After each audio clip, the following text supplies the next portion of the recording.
The doctor is definitely in, and summer is flying by, and it's a good time to talk about this topic because cancer takes so much from us. It robs you of a lot of things, but I think it's time to sort of reclaim that power and demystify that, and then talk about safe ways to do it because I get a lot of questions and I don't have a lot of answers. I'll be honest with you. I reference Tia's site quite a bit, her organization and a few others, because people want to know how to manage their skincare, hair care, what products to use, how to do those things safely and naturally, and like what does I it didn't look like step on them. after a cancer diagnosis. I And never so thought I think it's a great time to talk about this stuff during the summer, even down to what deodorant should I wear, right? Like everybody is trying to figure this thing out. And there are risks, there are environmental risks associated with cancer, but it doesn't mean that we can't be fabulous. So let's talk about getting fabulous. I know. So today we're going to talk about hair and other stuff that defines us as Black women and Black women with breast cancer. Wow. But if we do let it define us and we lose it, and then what happens? But I think also, Mo, to your point, people always ask us, okay, so did I cause this? What should I do different now that I don't have it anymore, that I'm in survivorship? Should I eat different? What behavior should I change? And so, Tia is our Wonder Woman on this stuff. I love you, my Tia. Love you too, Ricky. NBC Blesty, my girl crush. So Welcome, welcome. And you brought a friend. yes, I brought a friend, Tanya. Tanya, you want to introduce yourself? Yes, sorry guys. I put the time wrong in my calendar, so I'm trying to make some adjustments. But I'm Tanya Fairley. I am a certified trichologist, hair salon owner, beauty supply owner, also the owner of several other businesses, but I've been in the hair industry for over 32 years. I am also a cancer survivor. And it's some of those things that you were saying in the beginning is a lot of questions that I get from my clients behind the chair as of today, as of just today, this morning. Client just told me that she is getting ready to start chemo, and so she wants to prepare to start, the process for her losing her hair, and then what to expect afterwards. So for you to say that is just like, oh wow, yes, this is something that comes up quite often, especially if you're in the industry of beautifying women. I love that you said behind the chair. I love that. Right? I think it's definitely a concept like a bartender behind the bar, right? But you are behind the chair. Women. That's right. So many women. Oh my gosh, right? I think about the things I talk about with my hairdresser. And right, we know all the secrets. All the secrets, man. All the secrets. And usually, there's usually like 2 or 3 other women in there. So it's all everybody talking. But I guess men do it to at the barbershop, so I guess it's a thing. But but it's a sacred space. Right? And some of these things we don't think about until we're in that moment. And we also, I think too, we don't realize how part of us, what a part of us it is until we lose it. Yeah. It's funny you say that, Ricky, because, all my life I've had long hair, right? And so when I was a kid, people used to say Tia with the pretty hair, the long pretty hair. That's what I was known as, not just Tia, but Tia with the long pretty hair. And I remember in the 9th grade, I was like, I want to cut my hair. I just want something different because my hair was like super long, longer than what it is now. And of course, my sister, she encouraged me, she's much older than me. And so I cut it into this short bob. And I remember my grandmother always saying, don't cut your hair until you get married. Let your husband make that decision. And so when I cut my hair in the 9th grade, my grandmother was so upset with me for cutting my hair. She could not believe I did that. And I was just like, I wanted to change. I'm in high school now, I'm a big girl now. Right. And so, she said, promise me that you will never cut your hair again until you get married. So, as a kid, you're like, okay, grandma, I'm not going to cut my hair again, just to kind of put a smile on her face. And actually, I didn't cut my hair after that. And it wasn't until right before my grandmother passed in 2009, I got a call. I was living up north and I got a call to come home. And so my hair is like wrapped up in this bun and I, get on the highway, I get home And my grandmother, she's going through the transition process, but she hadn't been talking. And so when I got there, she turned over and she looked at me and she said, "Did you cut your hair?" Now, mind you, we had not talked about this since what, 1990, Wow. 90? That's when I was in the ninth grade, 1990. And so 2009, when she said that to me, I was like, no. And I took it out the bun and showed it to her. And after that, she never talked anymore after that. And she passed away. And so fast forward, when I got diagnosed with breast cancer, I thought I was going to lose it because, this is no longer a choice. But it was always still that thing in me. I want to cut my hair. I want something different. And when I lost my hair, what I did is I did the big chop first because I didn't know how emotional I was going to be, waking up and I see like all these long locks on my bed, on my pillow. And so I did a big chop and I said, okay, let me do some kind of funky style, just to see what I look like, because it's not going to last too long. And then when I had to shave my hair, I think I was just in total shock, right? I was just in complete shock, and I recorded myself and I was just, I didn't have the breakdown like I thought I would. And I think, again, going back to because I wanted to cut my hair, and my mother and I was really just talking about this the other day. But you're right. Like people identify us by our hair. That is like our, what is the guy in the Bible, he talked about, he had the long locks. I can't think of his name right now. But Samson, that's Samson. It's your yes, strength, right? yes, that's like your Samson, Or right? as my grandmother said, your crowning glory. Yes, yes. Mhm. And so just thinking about that, these are ways within our community we define each other. And so when we look at, the hair care industry and the products that we're using, one of the things that we don't realize, I mean, we're starting to talk more about this, which I'm happy about, and thank you for having this show, is the products that we're using are really impacting us.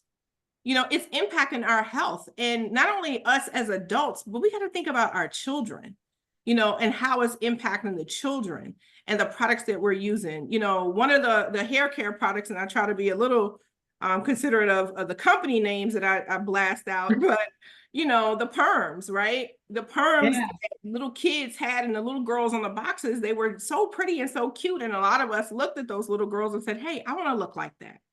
And the marketing to us was just that. It made us want to buy the product so that we could look like that. And little did we know that, one, the girls on the boxes didn't even have a perm. And then two, the products that the ingredients that are used in those chemical straighteners are putting us at a greater risk for breast cancer and other problems, not just breast cancer, but infertility, right? All these other fibroids, like all of these problems, even down to men that we're seeing. It is really causing these problems, and we got to sound the alarm. We do. Well, it's funny you say that too. My father wouldn't let me cut my hair. I had hair down to my butt, and I didn't cut my hair until I graduated from high school, and I went the day after graduation and cut all my hair off. But my father was like, "You will not cut your hair." It was like not allowed. But also, I grew up in DC, and in DC, it's a hair thing. Everybody has straight hair, and and everybody has long hair. It's like a black thing, right? To have long hair and straighten your hair. And so I had perms from, I don't know what age my mother started giving me perms. And then I perm my kids' hair. And you can see my hair, I don't really need a perm. But back then we were trying to, I guess, we went to white schools, looked like the little white girl. It wasn't even the black girl on the box. It was about, doing like this at school. Yeah. With the little white girls, right? But we never thought about any kind of health benefit of it. We never thought about any issue with it. You just did it. And it's so funny because it was Haley, and as a teenager, okay, Mom, we're not doing anything else to our hair. We actually went to see the Chris Rock movie. Oh, was that right? It was a good hair. Good hair. You watched the Coke can melt from the car.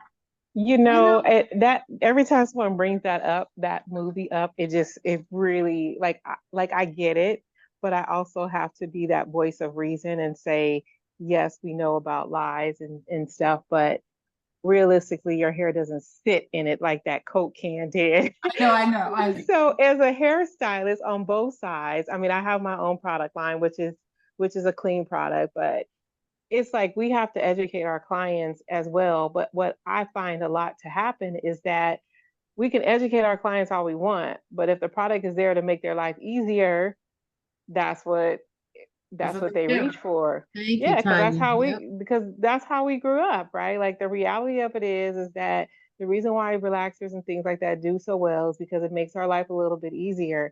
Doesn't make it right, but it just makes it easier. And we are a nation of convenience. And so even with my clients who I don't do relaxers anymore, I finally just kind of got to a place where my salon is as clean as I can get it to make work what I need to make work. But I still talk to them about the health benefits and the risk and all that stuff. And it goes on both sides, not just a consumer, but as a stylist, right? Because I have to be careful of the products that I take in, what I'm breathing in, what I'm putting in the air. So every time somebody For your own references, safety. Yeah. I'm sorry, what'd For you your say? own safety. Right, For my own that's something safety, that you yeah. don't really think about. But that ease and that convenience is real because when you think about why Black women historically have not been as involved in fitness and swimming and other things, it's because of Because of our the hair. hair, right? Our mothers didn't want our hair to get wet because that hairstyle had to last how long? All Yep. week, All if week, not yep. longer, right? And so I wonder, and I don't know if you know the answer to this, but are there products that relax those bonds that are not chemical and lye based and that are actually safe? Have we put any money, as much money we invested in the studies that are looking at the deleterious effects of these products on cancer, right? And we're finding out that relaxers and all these things cause cancer and certain other skincare products. Is anybody investing in products themselves and innovation to find new ways? Well, I think what happens is that, you have these big companies like L'Oreal and Fido that come out with these products, but if it's not a sodium, if it's not a lye, then it's something else. It's something else. It's just like there's a popular product on the market. It's called the Brazilian Blowout. I love it, but it depends on what side of the fence you're on, right? We all know that if a peach sits out and it gets molded, you pop the skin, that's formaldehyde. It doesn't mean that the peach has formaldehyde in it. It means that the mold turns into formaldehyde. Well, it's the same thing that happens with some of these products that are made with natural ingredients that once the heat hits it, if it has any type of fruit in it, if the heat hits it, it puts off a gas smell, which that gas is now formaldehyde. So again, is the science there? It is. Does it work? It doesn't work as well. Doesn't work as well. So you're fighting the lesser of two evils to figure out, okay, trying to have something safe, but then what's going to work? And even from a consumer standpoint, these things are starting to get very, very expensive, so yes, the research is there. There's been numerous companies that have come out with, vegan relaxers and vegan straighteners and this, that, and the other. They're just not as powerful, and the results don't yield what they yield in a relaxer. And if you grew up old school like a relaxer, you want to feel them roots straight. You don't want to feel that crunchiness at the base of your head when you get finished getting the service done. What about keratin? A lot of people come to me and say, is keratin safe? Is keratin, I'm It's getting still a chemical. right? It's still a chemical, right? It's still a chemical. Even some of the best keratin companies out there, it's still a chemical. It may not be sodium hydroxide, but it's still a chemical. It's not Just good like I use a hair color that has no ammonia, PPD free, like every allergen that can possibly be. But guess what? It still has chemicals in it. So I had this woman in the mall, those women in the mall, right? That try to chase you down the mall with the flat irons. And I really did need to buy a flat iron, and they have really good ones. And so I went to go buy a flat iron, and she was Israeli. I should have go find the product, but she showed me this stuff that, oh, this is like the best stuff ever. All the Black women I talk to love it. It makes their hair straight. You're gonna love it on your hair. Let me try it on your hair right now. I'm like, no, don't touch my hair.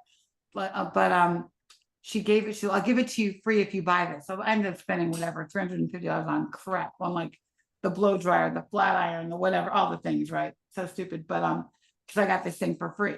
But I went home and I looked at the chemicals. I was gonna call you, Tia, like, how to look this up. And that stuff was like horrible. Yeah. Every like 5 ingredients were carcinogens. Yeah. And how many people was she giving it away free to? I went back to her and I said, you can have this back and you should stop it. Yeah. And I showed her where it was, I mean, I'm sure she's getting paid a lot of money to give it away for free to get everybody to buy all this other stuff, but you can't really, you gotta And- look, you gotta look everything up. Yeah. That's wild. And here's the thing, you know, one of the things that we tell people, we recognize some people are just not going to make those changes. And so we talk about clean beauty, right? We say the word clean beauty, but there is really no regulation around the word clean beauty, right? No, So what we prefer to use is safer, making safer choices.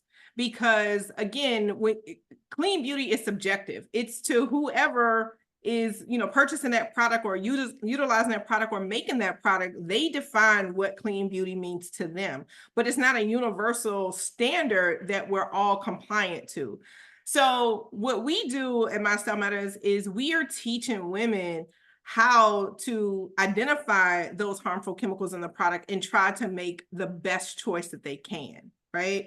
When you take two products and you put them side by side and you say, you know, hey, is this a good product for me to use? For example, I was at a hair show and I was talking to a lady and she was like, yeah, I use clean products. And, you know, one of the products that she used is a product that a lot of people use and they think that it's clean. And I'll just throw it out there, Aveeno, right? And it was a Aveeno product for babies.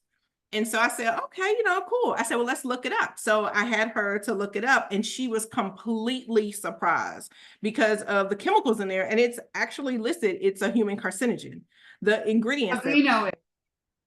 the Aveeno baby product. Now, again, when it comes down to some of the products, you know, I don't categorize every product under one brand as, you know, horrible, because you do have to check. You know, you could have one company that has 5 different products and one of them may be a better choice than the other. So, you know, it's really about understanding how to, you know, assess the ingredients and read the ingredients. And sometimes it's not going to say, like, for example, formaldehyde, it's not going to be written as formaldehyde, or paraben. It's not going to be written flat out as paraben. It may have other chemical names on the ingredient label. And half of this stuff we can't read, you know, anyway, or pronounce rather.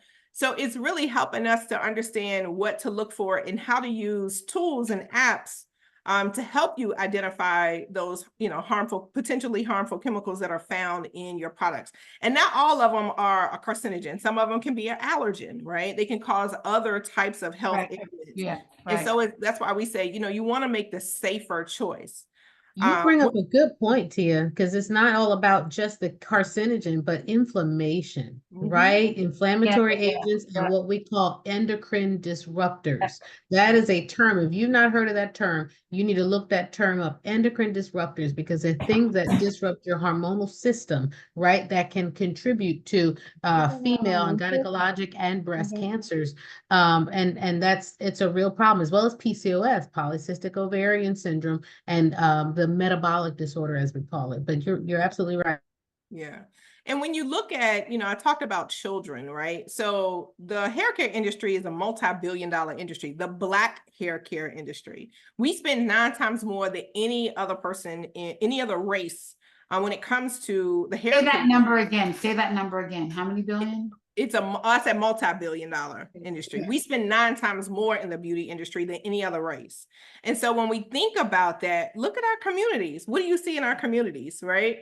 You see, you know, smoke shops.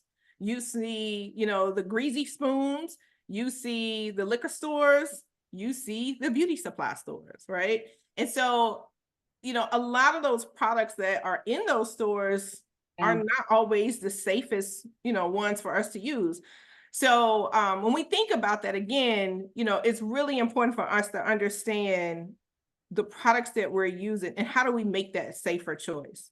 There is a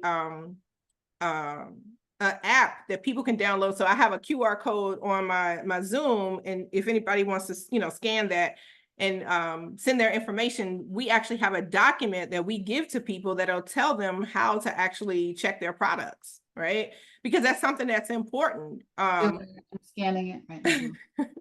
So I find myself going to, you know, I'll go out, I'll scan products, and people will either hear a conversation that I'm having, or they'll ask me, you know, what are you doing? And so I'll show them the app, and then they'll say, you know, hey, scan my products for me. Tell me what's good. And then when they start learning, you know, they'll download the app and they start scanning the products themselves. And you'll see sometimes these women or men put these products back on the shelves because now they're concerned, and we're bringing light to this problem. It is a national problem. Especially for Black women, the products that we're using for Black women, they're putting us at a greater risk for, like you said, all of these products. And when we think about the chemicals, so a lot of times people think you got to be exposed to a whole lot of these chemicals, and it doesn't mean you don't have to be exposed to a whole lot. It can be low doses.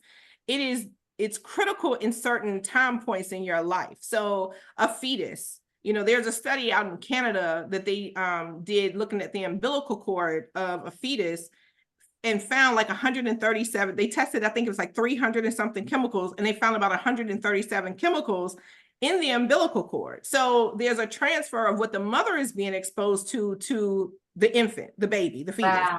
Wow. And then when you think of puberty, right? And you're thinking about these young girls, why are they starting their periods at these young ages? Yeah. Well, we got to look at what are they being exposed to? Right. And then you get Wow. into, as we age, you know, thinking about menopause and thinking about pregnancy. So these are Right. critical time points in our life when we're exposed to these products. It's putting us at even a greater risk.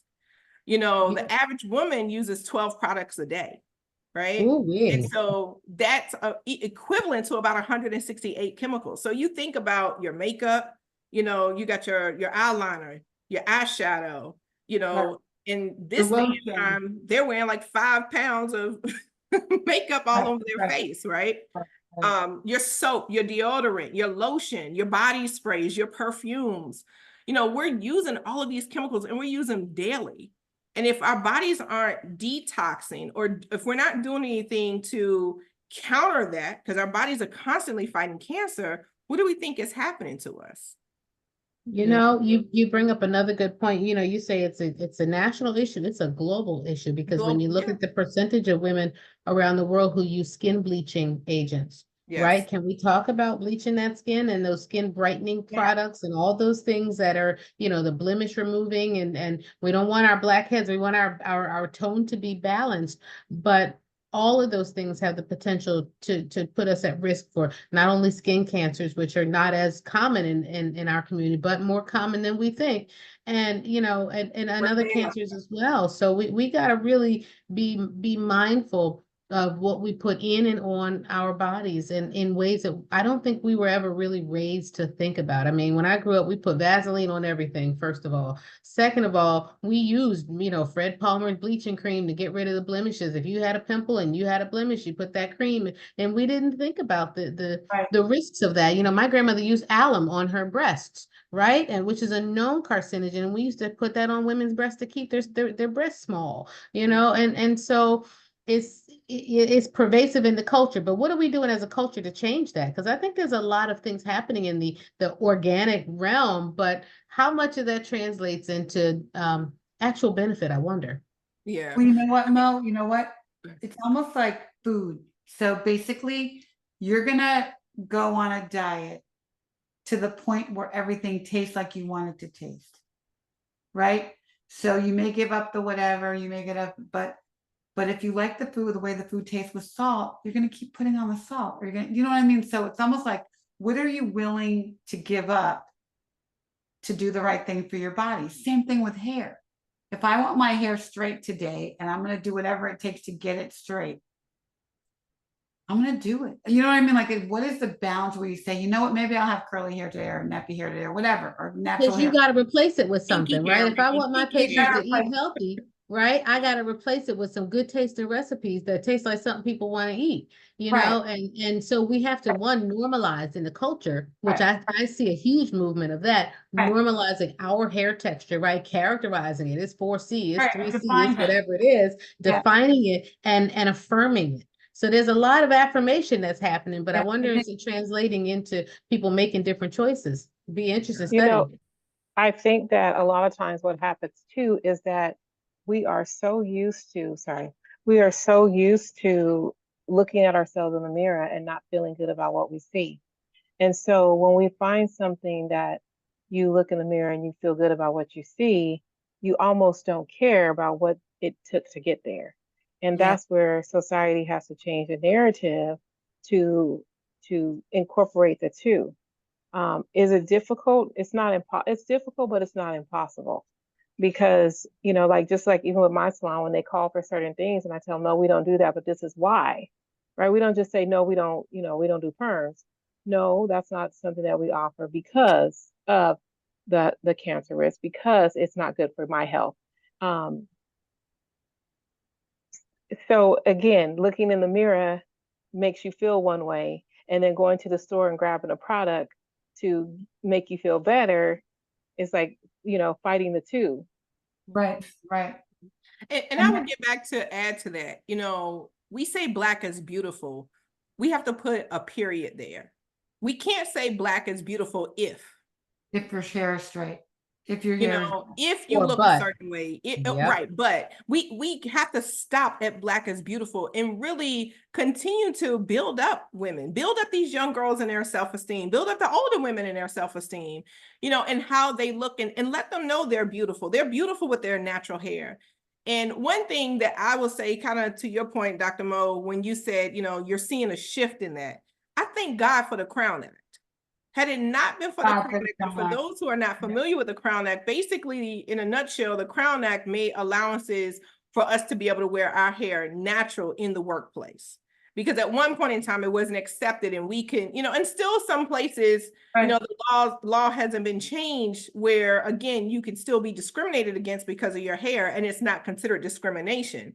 But with the Crown Act, it is considered discrimination. So, you know, for a long time, we couldn't look our natural way in the workplace, or we would get fired. You couldn't have locks. You couldn't have, you know, the coarse hair or kinky hair or, you know, naturally curly hair, because it was not professional, you know, and until we can get away from these European standards and how we should look, because, you know, that's pretty much what it is, right? Then we can really set the bar and say, you know what, this is what Black is beautiful look like. Right? You don't have to go out and get weave. You don't, or if you do, that's fine. But also understanding, even with that, with those products, or even when we do wear our hair natural, still some of the natural products that are labeled natural still have harmful chemicals in there. So it goes back to, you know, it's so many layers that we have to peel back. Right. And we're addressing this issue. It's self-esteem.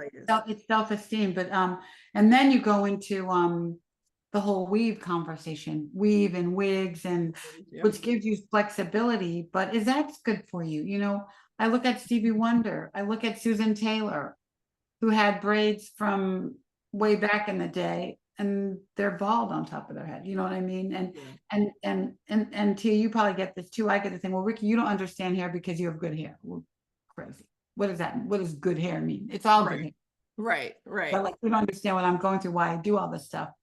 So what about the Black dermatologists, and where are the initiatives and the programs and the opportunities for them? Because I tell you, it's still such a competitive specialty to get into.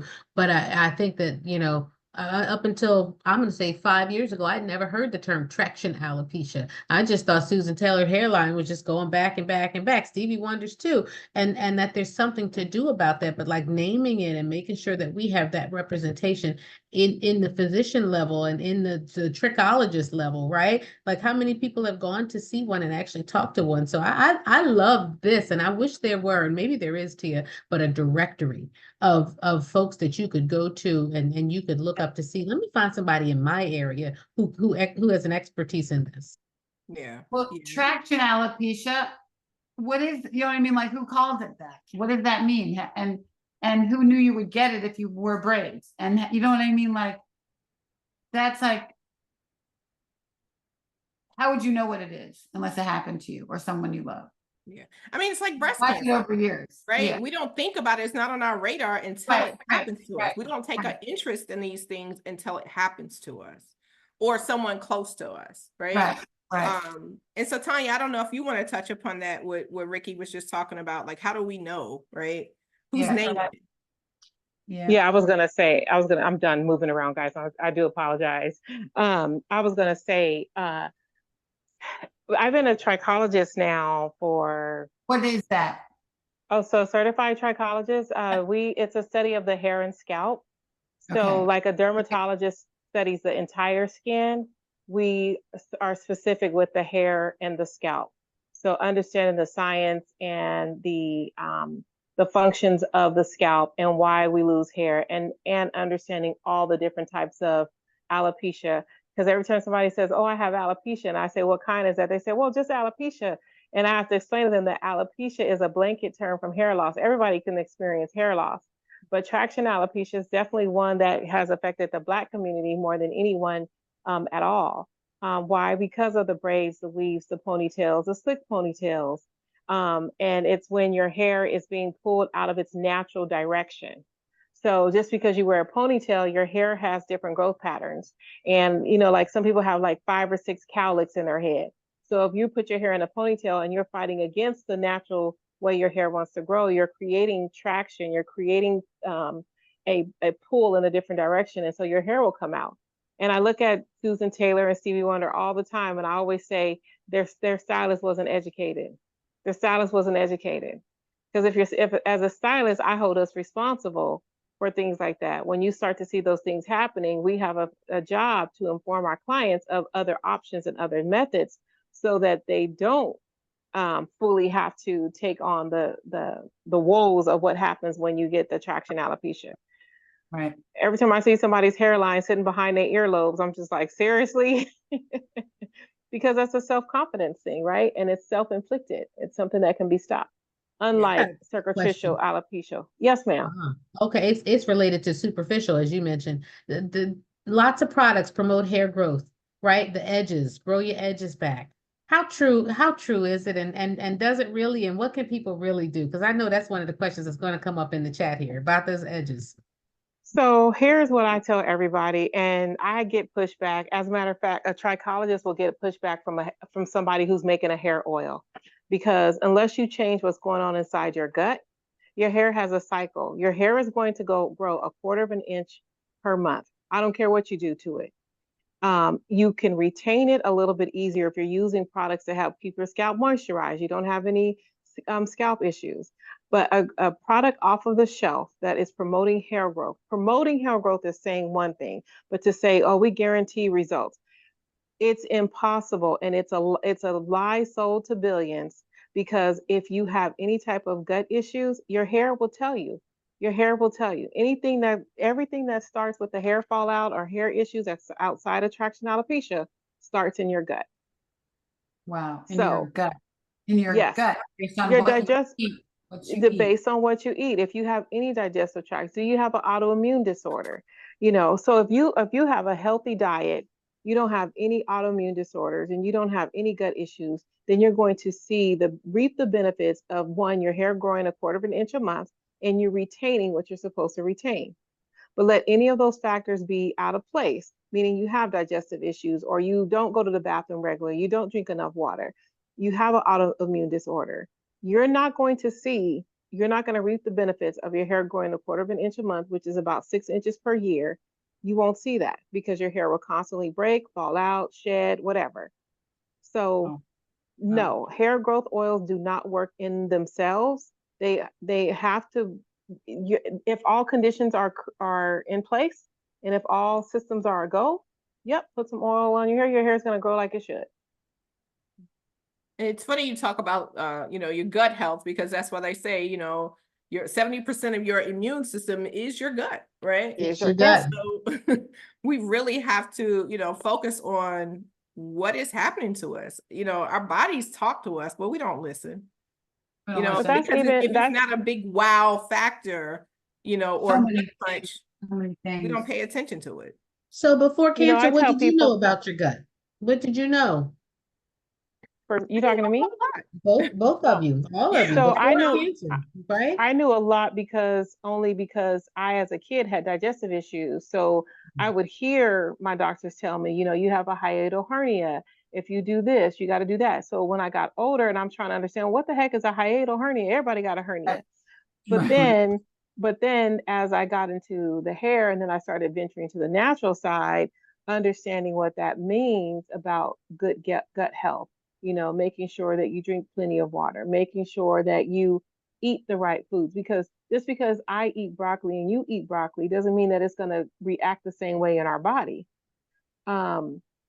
What I was going to say earlier too, like a lot of ingredients that are in hair products that are natural, it's also not always good for everyone. One of the biggest hidden things that people don't realize, one of the ingredients that people love to use, and as a stylist and a trichologist, is coconut oil. 77% of my clients cannot use a product with coconut oil in it, because as good as coconut oil is for some, for my clients, it's itchy, it's an antioxidant, it breaks their hair off. Not because it's not doing what it's supposed to do, but because it's an allergen to a lot of people. Wow. And so something as simple as like I said, broccoli. Like, I can eat broccoli, Ricky, you can eat broccoli. Broccoli will tear my stomach up and you can be just fine. Doesn't mean the broccoli's bad. It just means that I have to pay attention to my body and how my body reacts to certain things. It's the same thing with hair products, perfumes. Sometimes somebody will come in here and put a perfume on and I'm sneezing like crazy. Right. Wow. And Okay, so speaking of perfume and fragrance, that is one of the biggest culprits when it comes to the harmful chemicals, right? Because we don't know the chemical makeup of that fragrance. And so there are Right. laws that they're trying to get passed. I know, California, they're always on top. California and Washington State, they're always on top when it comes to the laws, but they're really pushing for more transparency when it comes to the products that we're using. When you think about it, fragrances and everything, but we don't always know the chemical makeup of that fragrance. I mean, it could be thousands of chemicals in there to help mask the chemical smell of the actual ingredients that are used for that product. And we're drawn to scents, right? We've always been drawn to scents. So you think it's in everything. It's in trash bags, it's in makeup, it's in our hair care products, it's in everything. And so we're really, I think, Ricky, you asked the question, who's doing something about it? What can we do about it? I mean, we've this is the year of the election, right? So we really got to get out and vote and really make ourselves aware of, the laws and what they're trying to pass. The Safer Beauty Bill package is one of the bills that they're really trying to pass. And again, it goes back to, looking at the most vulnerable. How do we keep them safe? And then also looking at the transparency, is there transparency in the labels?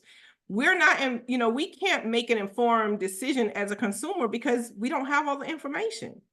And so if we are now, if laws are being passed to push, push these manufacturers to, write out what is actually in those products, especially those things that are harmful to us, then as a consumer, we can make a better decision. I mean, that's one step.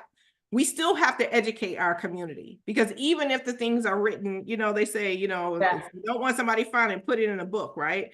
So if we're not reading, because we don't know what to look for, we're not going to look for it. So it's so many pieces that we have to, do to really we need to be make changes. I'm so confused. Okay, I am so confused. And I'm trying to be healthy, but I'm confused. Like, I don't know what to do. So my hair is natural, but should everybody have natural hair? Like, you know what I mean? Like, I think we all need sort of to figure out, I think we have to figure out what you want to look like, and then what sacrifices you need to make to get to that look, right? Like I don't know why women wear braids, but it's like a huge thing to wear braids and pieces in your hair because it's convenient, right? But I see these women, these young women, spending fortunes on their hair, right? To buy these hair products, and like, is that healthy for them? Is that hair healthy? Is it healthy to do that? And is it mentally healthy more than physically not healthy? Do you know what I mean? Like, there's so many factors that play a role here. If you're not emotionally happy and healthy, then that's going to make you feel bad. So I think that I'm so confused. I don't even know where to start to help people to say, this is what you need to do. This is what you need to stop doing. This is what you need to start doing. This is what you need to do differently. So help me with that. Help me with that, Tanya. I think to your point though, I refrain from telling people what they should or shouldn't do. I really start the conversation on, okay, based on the information you give me, this is what I think would be best. But the choice is yours.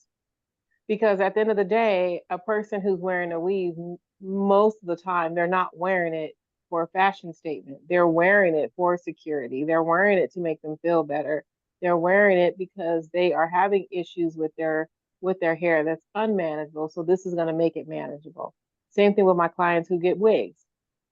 So I think the conversation is just about education, like letting them know what their options are and understanding the long-term effect of those options. I have clients who want to wear your wigs all year long, but I make them go out 2 weeks at a time because it's not good for you. But this is what they Yeah. show up in corporate America with. They can't just be out there. So I get it. I get it. Many times when we will pay for beauty. Yeah. During the pandemic, most hair salons and beauty supplies who were able to get back to work, we had I think it was a 97% increase in revenue. Because once people were able to get out, the first thing they did was make themselves feel better, was look in the mirror and go take care of their hair. Yeah. So it's not going to go away. It's just not going to go away. It's the education that needs to be pushed. And yes, there's bills, and yes, we got to get out and vote, but we need people to back those bills. I'm assistant, golly, I'm vice president of the State Board of Barbering and Cosmetology here in California. I can't get half the people, stylists, to show up to a meeting Wow. Why? Why don't they come? because there's various reasons. You know, some don't care. They've been doing it like this for 30 years. They don't need a board to Why tell them what to change? do. They don't want to change. Then there's those ones who's too busy. Well, you're too busy, but then when a law that happens that affects you, then you're crying and upset about it, right? So Wow. the education is there, the knowledge is there. People just aren't seeking it in a manner that, like, I love what Tia does. And she said when she's out somewhere and she's doing something and she's scanning, you know, I'll be somewhere and see someone's hair and I'm sitting behind them like, Tanya, you're not at work, leave it alone, leave it alone. You know, but I want to tell them whatever you're using is drying it out, it's breaking it off, you're putting it in a wet ponytail, stop that. You know, it's all about education and who wants to be on the forefront of giving the information that people need, and not all people want to hear it. I love dermatologists, but a lot of dermatologists don't want to work with trichologists because our scope, because we are considered paramedical, right? So we are not a doctor. Right. However, we have gone through extensive training to understand a particular niche when it Right. comes to the hair and scalp. I'm fortunate enough that I have relationships with some very good dermatologists that I don't have a big issue with. But when we talk about the science and the education of what really going on with the scalp and the gut, that's our thing, right? So we educate in a manner that's different than those of the dermatologists because they're looking at the entire gravity of skin and we're looking at a portion.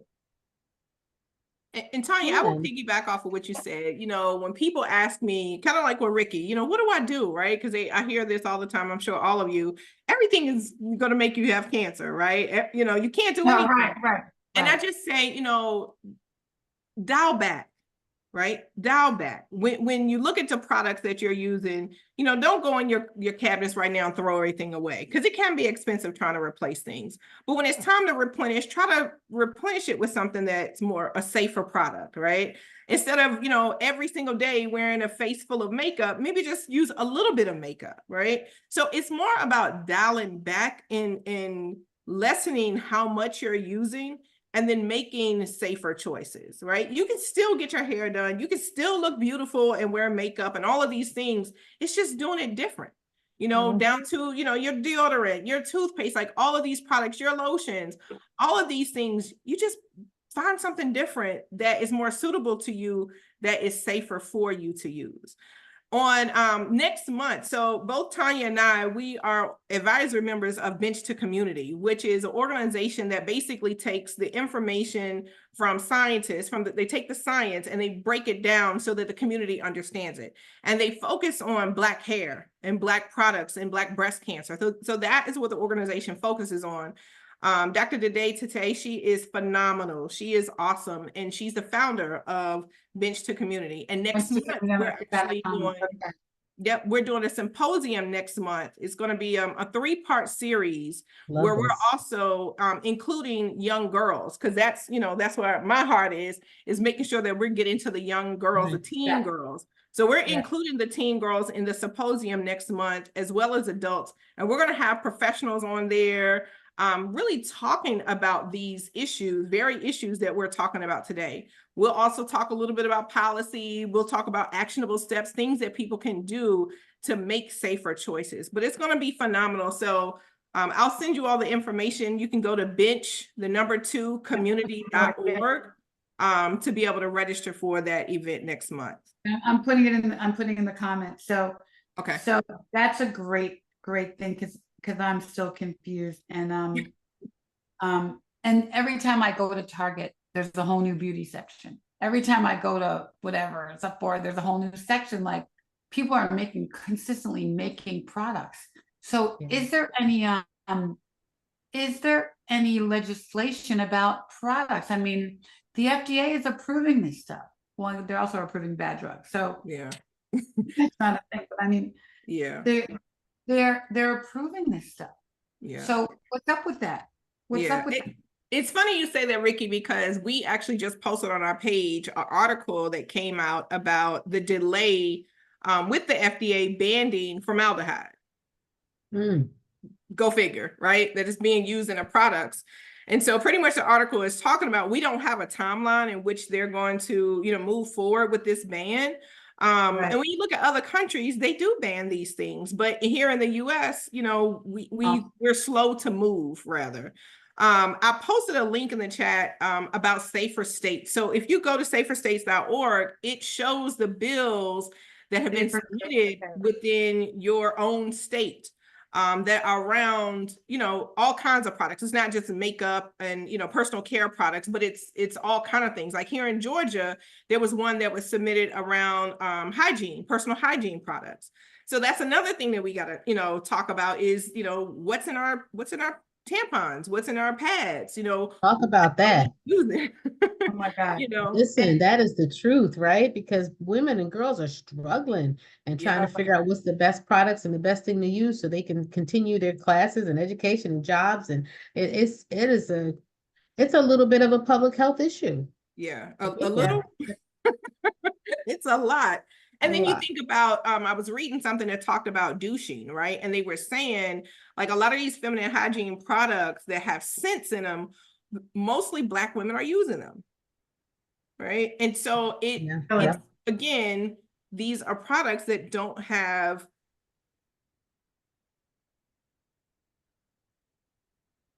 I think we're close. Yeah. She was having some storming issues. She's frozen. She just froze. Yeah, she froze. We're having storming issues. So saferstates.org. I put that in the comments. But I feel like you just have such a breadth of information that should be shared with survivors. Do you do advocacy work outside of the behind the, what did you call it? Behind the behind absolutely. Behind the chair. Absolutely. Behind the chair. Yes, absolutely. I anytime I can, I'm definitely a big advocate. Even when I started my own product line, I started my own product line because of a very famous product that was in the curly world that started making people hair fall out, break out. They were having all kind of issues, and I just was like, no more. And what's your product? I'm gonna put it in the comments. Oh, it's Strands with a Z, STRANDZ, like zebra, unlimited.com. And it's a product for curly, wavy, swavy hair. Like this? Yeah, and it came out of being a stylist for 32 years and just really getting tired of the products on the market that were so full of chemicals. And what I like to talk about is when I see sodium hydroxide in conditioners, you know, and scientists will say, well, it's used to soften it up. It is a carcinogen. I don't care what you use it for, but I do, to answer your question, yes, I do advocacy work. I'm out quite a bit, actually. I just did an event on this past Sunday where I was able to talk about the benefits of being an entrepreneur and how my passion to help ladies gain back when they see themselves in the mirror and doing it in a way that'll keep them healthy and live longer. That's incredible. That is incredible. And I tell you, we need more of you in these communities. And you're right. There can be sometimes a little bit of interest and energy, but I mean, honestly, when I find a person with your expertise who wants to talk to the community and share, like this is the topic that always gets the most when we do a survey and say, what else would you like to learn more about? It's always this topic. Always. Always. All right, so let's think about this. Can we just quickly give some help to people like me? Mm-hmm. So I don't want to be selfish, but let's think of the most common things we as Black women know a lot of us are using, and say yes or no. All right. So Vaseline, yes or no? I would go with no, with the petroleum. Petroleum. It's a no for me. So Aquaphor. Aquaphor is made with the same stuff, right? Everyone says use Aquaphor on dry skin. Tanya, what do you say? Oh, Lord. I know this is the part that I we don't hate, want to right? deny brands and everything, so I'm going to try to talk categories, but think about it. So Vaseline. I say no. I say no to anything that's going to clog the follicle, because I'm a follicle girl. So anything All right, that's so gonna what are clog those the other follicle- things? What are those other things that clog follicles? And what do you use for moisture retention then? What do we Yeah, use yeah, to yeah. So you don't really want to know the answer to that, because every time I tell a Black woman what you need to do for moisture retention, they're like, I'm not cutting my hair. What? Trim. You got to keep your hair trimmed up. You keep your hair trimmed. It's like a right, plant. look When how- the plant's leaves start turning brown and you trim that off and you water it, and how that green leaf just sparks back, your hair does the same exact thing. So, but things that for me on my side, because I can look at it from both a consumer and a stylist side, those stick oils like castor oil, people love castor oil. Put the castor oil down. Put that castor oil down. It's thick, it don't move. It just sits right there. Petroleum jelly, yes. Aquaphor, yes. Yes for Vaseline, yes for Aquaphor, you're saying? Well, I mean, yes, I mean, no, like I wouldn't use those. Wouldn't use them. Okay, I know. That's what I thought. I know. Mm-hmm. Okay, gotta throw some stuff out today. What about, so what do we do to But see, moisturize? so here's what I don't want. Here's what I don't want you to do. You said I'm gonna throw that stuff out. Okay. Some things in moderation makes sense. So does it make sense to have Vaseline in your cabinet? To some people it does. And if that's what's going to get you to keep searching for something better, I would never sit here and be like, oh, you need to throw all that stuff away. Unless the first 5 ingredients were just all just trash, then I'd be like, okay, now you really got to do better than this. Right? Well, it's like going to get carried around. I put on my lips every day for chapped lips. It's got to go, right? So what can I use? So then you find What a about substitute. lanolin? What about lanolin for skin? Because I think about Lanolin. people who are undergoing radiation, lanolin, and yeah. you're trying to figure out how to lock in the moisture and how to support the skin during radiation so that you don't get dry skin and sloughing. So is lanolin something that people could and or should use? So I don't really know much about lanolin. It's not something I use. I teach my clients who have cancer, who are either going through chemo, radiation, when they get out of the shower, to put oil on their bodies before they dry off. Like you can use a natural oil. You can use almond oil. You can use avocado oil. There's oils that you can use, natural oils that you could use, but everybody's different, right? Because if you have a nut allergy, then don't go get you no macadamia oil. You know what I mean? So the baby oil is petrolatum. Baby oil is not. No, not baby oil. I said a natural oil, like avocado, lavender oil, Where do we buy that? jojoba oil. Grapeseed? Beauty supply. I use grapeseed oil. So grapeseed oil is good for all skin types. And like she said, the avocado oils or the nut oils or the coconut oil, like not the solid coconut oil, the liquid form. The liquid. But again, you got to know if you have any kind of allergy, right? So you don't want to use those if you have an allergy. Because when we do our Safer Black Beauty courses, and especially when we do that with the young girls, we'll make a body scrub, right, for them. And we tell them about the different oils to use, and of course, things like honey, you can use on your hands and stuff like that, or agave, because that helps to lock in some of the moisture. But again, these are some of the natural things that you can utilize for your skin. And like you said, do you all remember the time when they created the product that it was a shower lotion. Do y'all remember that? So after you take a shower, you can actually put on lotion in the shower. And It was try like not to all of the slip and legs fall. came in Yes. line and- yeah. So I remember, again, this is before being diagnosed with breast cancer. I used it. And so when I started thinking about that, you know, after being diagnosed with breast cancer, kind of what Tanya said, you get out the shower, go ahead and put your oils on there. So I keep a little small dropper bottle in my bathroom. So once I'm finished, now, you know, I dry off just a little bit. I pat dry, not wipe and dry, pat dry.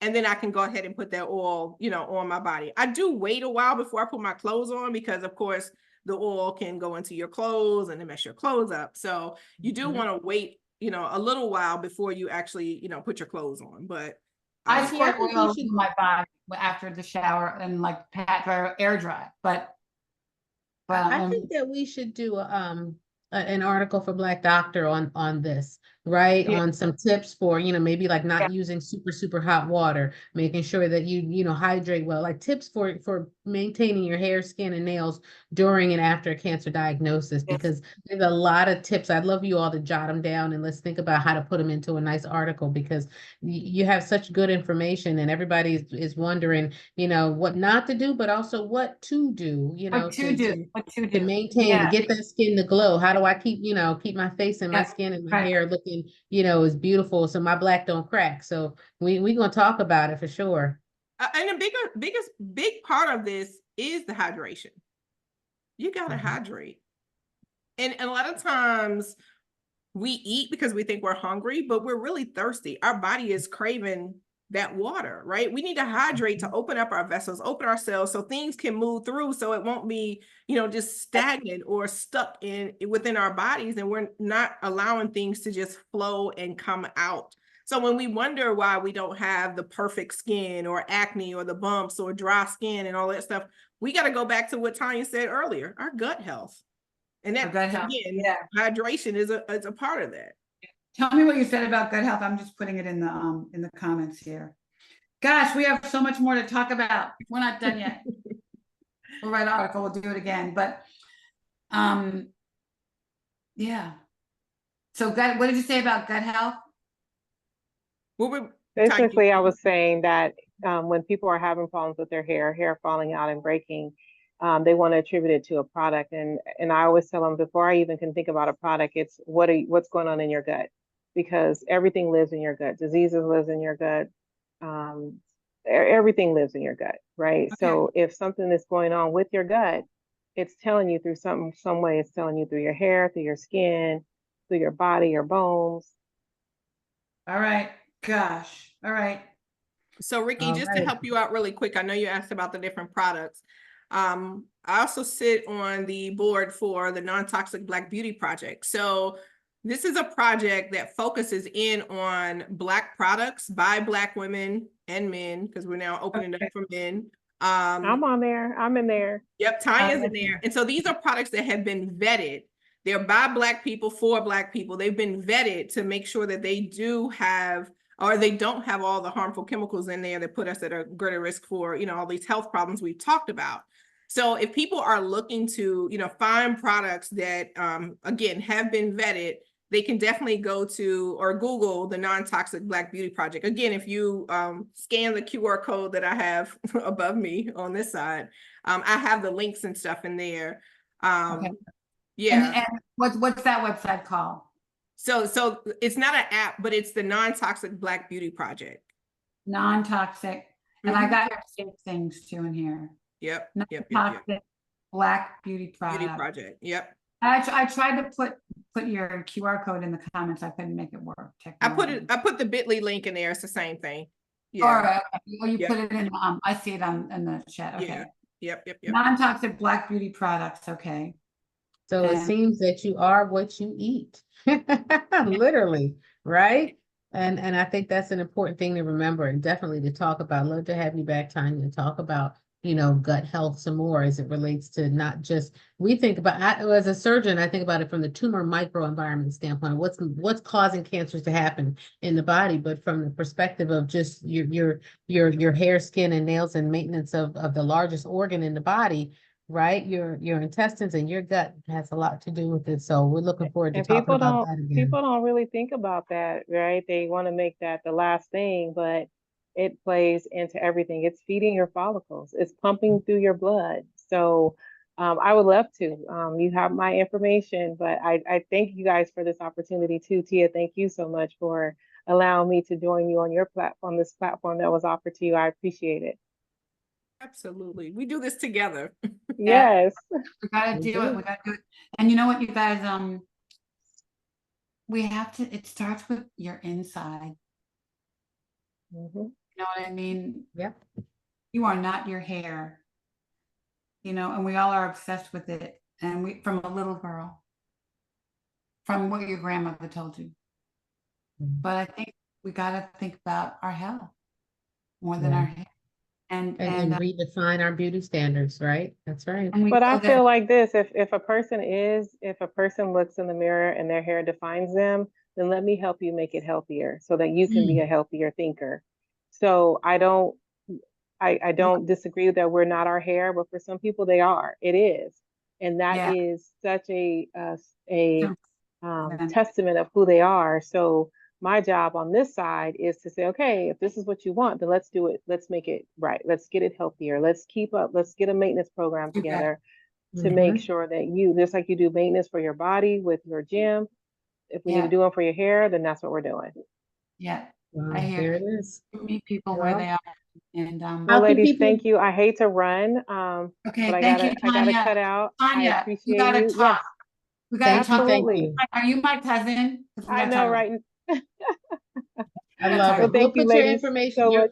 we're gonna put your social media handles in the chat so people can follow you, they can support you. I don't know if you're on Instagram and everything, but we would love to continue to support and follow you and Yeah. your work. So let us know what your Instagram handles are I'll and put where it you're in there. located. Somebody's already asking, where is she located? So we Yes, want to make sure that we, support an amazing trichologist and stylist and advocate and Yeah. we love it. And Appreciate Blessy, you. and Blessy. And a blessed you. thank you. Yes, thank you so much. You ladies have a great rest of your afternoon, and I'll put it in the chat before I log out.